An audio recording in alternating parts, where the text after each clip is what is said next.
샬롬 수요 말씀 양육에 오신 여러분을 환영합니다. 이번 주부터 양육 1단계인 믿음의 기초를 함께 나누겠습니다. 함께 말씀을 나누며 예수를 알고 예수 안에서 성장하며 예수를 증거하는 삶으로 변화되시길 소망합니다. 잠시 침묵으로 기도드리겠습니다.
오늘 하나님이 우리에게 주신 말씀은 창세기 47장 8절에서 10절입니다. 함께 말씀을 읽고 우리에게 들려주시는 하나님의 음성을 듣겠습니다.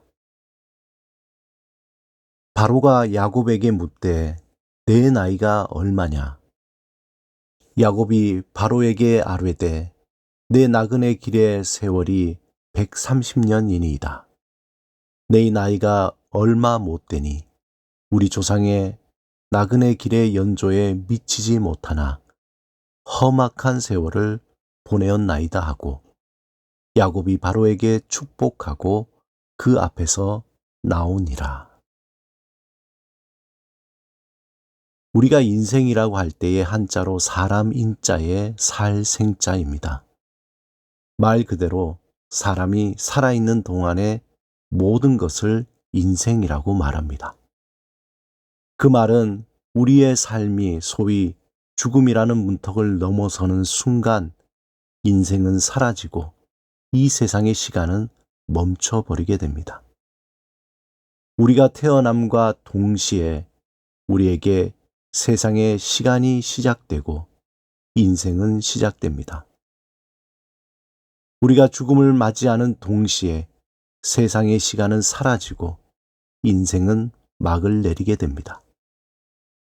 태어남과 죽음 사이에 살아가는 그 무엇, 그 안에서 우리는 웃고 울고 병들고 다투고 시기하고 미워하고 기뻐하고 절망하고 자랑하는 등 마치 고무공이 사각의 공간에 예측 불허로 튕기듯 이리저리 튕기며 살아갑니다.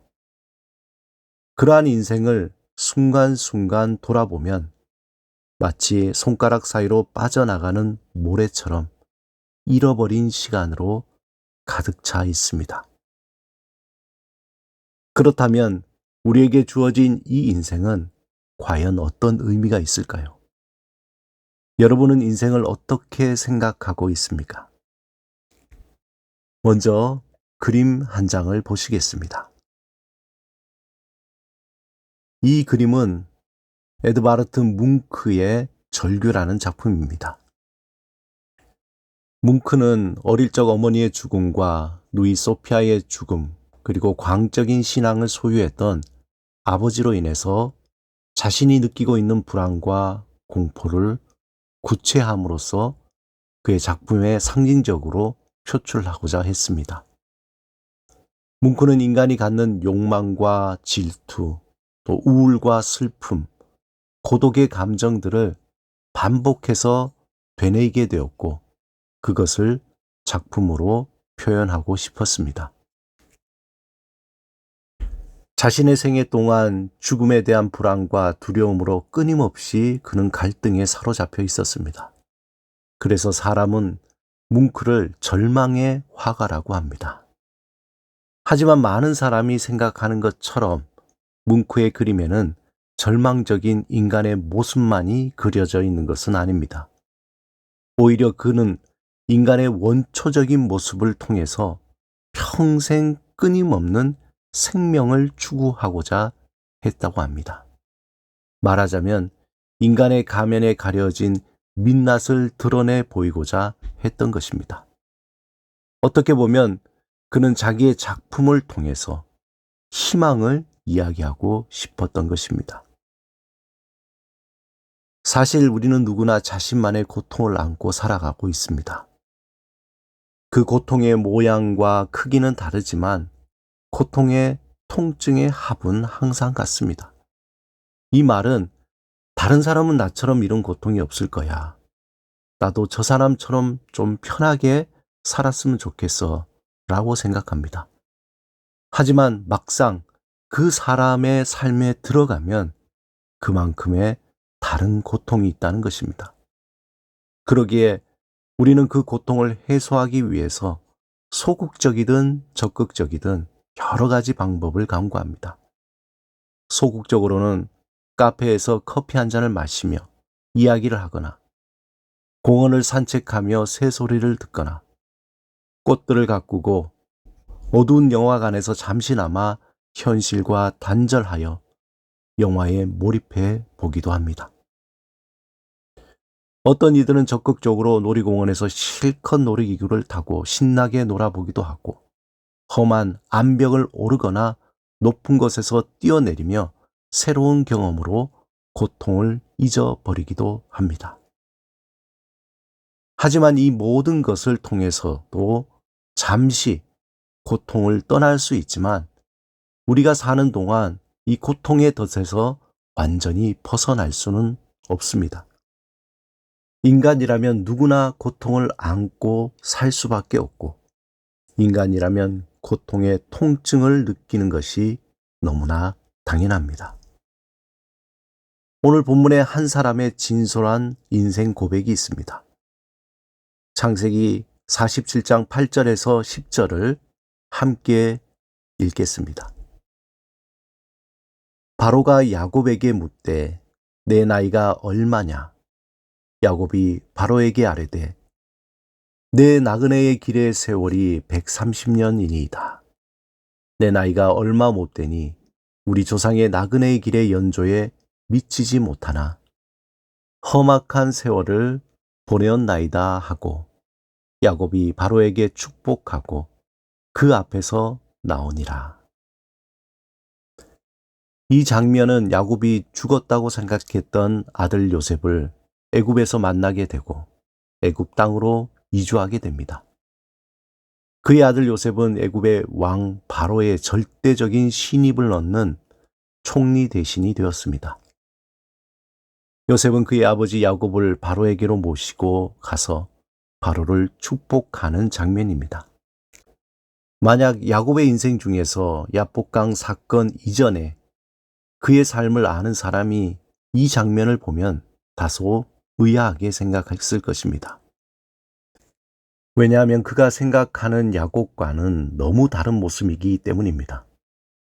우리가 성경을 읽어서 알듯이 야곱의 인생은 야복강 사건 이전과 이후로 나누어집니다. 한마디로 야복강 사건 이전에 야곱은 인생의 야망과 성공을 위해 이글거리는 눈빛과 활력이 넘치는 사람이었습니다. 자신의 목적을 위해서는 어떤 수단을 이용해서라도 이루려고 했던 사람입니다. 자신이 인생의 주인이 되어서 정신없이 살아왔던 열정맨이었습니다. 하지만 야복강 사건 이후에 야곱은 완전히 달라졌습니다. 그의 삶의 주인은 하나님이었고 자신의 꿈과 야망을 위해 사는 것을 포기하고 하나님의 뜻을 따라 살아온 삶이었습니다. 그는 야복 강가에서 밤새도록 천사와 싸우다가 환도뼈가 부러지게 되었습니다. 그 후 그는 평생 지팡이를 의지하며 절뚝거리며 하나님을 의지하며 살아야 했습니다. 야곱은 자기 중심에서 하나님 중심으로 살았다고 해서 또 모든 것이 만사 형통하진 않았습니다. 그에게 여전히 삶의 고통이 있고 아픔이 있었습니다. 오히려 이전보다 더 큰 슬픔과 고통의 세월이었습니다.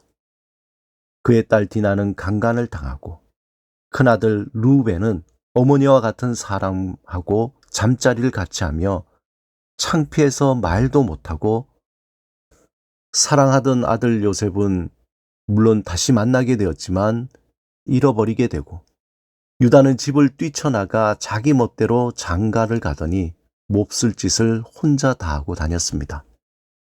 특별히 그가 그렇게 사랑하던 그의 아들 요셉을 잃어버리는 말로는 어떻게 해도 표현할 수 없는 고통을 경험했습니다. 하지만 그는 이전과 달리 하나님을 신뢰하며 인내하고 또 인내했습니다. 그러한 세월을 보낸 후 야곱의 고백은 우리에게 깊은 울림을 전해줍니다. 내 나이가 얼마 못 되니 우리 조상의 나그네 길의 연조에 미치지 못하나 험악한 세월을 보내었나이다. 정말 진솔하고 겸손한 고백이지 않습니까? 어떻게 보면 이 고백은 우리의 고백이요 모든 인간의 고백이라는 생각을 하게 됩니다. 그가 이러한 고백을 할 때까지 살아온 삶은 고통 그 자체였습니다. 하지만 그는 하나님과 동행하며 그 고통을 통과하며 깊은 신앙적 성숙과 영적인 통찰력을 갖게 되었습니다. C.S. 루이스는 인간이 겪는 고통에 대해서 이렇게 표현하고 있습니다.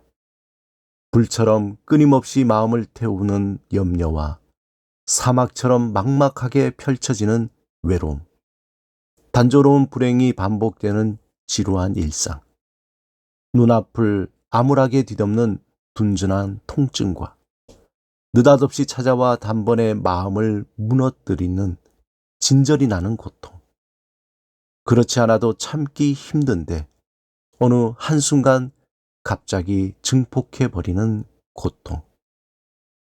이전에 겪은 괴로움은 반쯤 죽어있던 사람을 정갈처럼 쏘아 미친 듯이 날뛰게 만드는 고통. 하나님의 품을 떠난 인간은 고통의 바다 속에서 무엇을 믿으며 어떻게 살아야 할지, 무엇을 위해 살아야 할지 방향을 잃어버린 배처럼 이리저리 헤매며 살게 되었습니다. 오늘 본문에서 험악한 세월을 보내었나이다 라고 야곱이 고백한 것처럼 우리는 날마다 험악한 삶을 살고 있습니다. 이 고통의 바다에서 벗어나기 위해서는 다시 하나님의 품으로 돌아가야 합니다. 그것만이 우리가 살아가야 할 이유와 목적과 가치를 발견하는 것입니다. 사랑하는 여러분, C.S. 루이스가 고백하듯이 괴로움으로 반쯤 죽어가는 사람을 정갈처럼 쏘아 미친 듯이 날뛰게 만드는 고통이 주는 의미는 무엇일까요? 다음 시간에 그 의미를 함께 나누도록 하겠습니다. 이 시간 함께 나눈 말씀을 묵상하며 잠시 침묵으로 기도하며 수요 말씀 나눔을 마치겠습니다.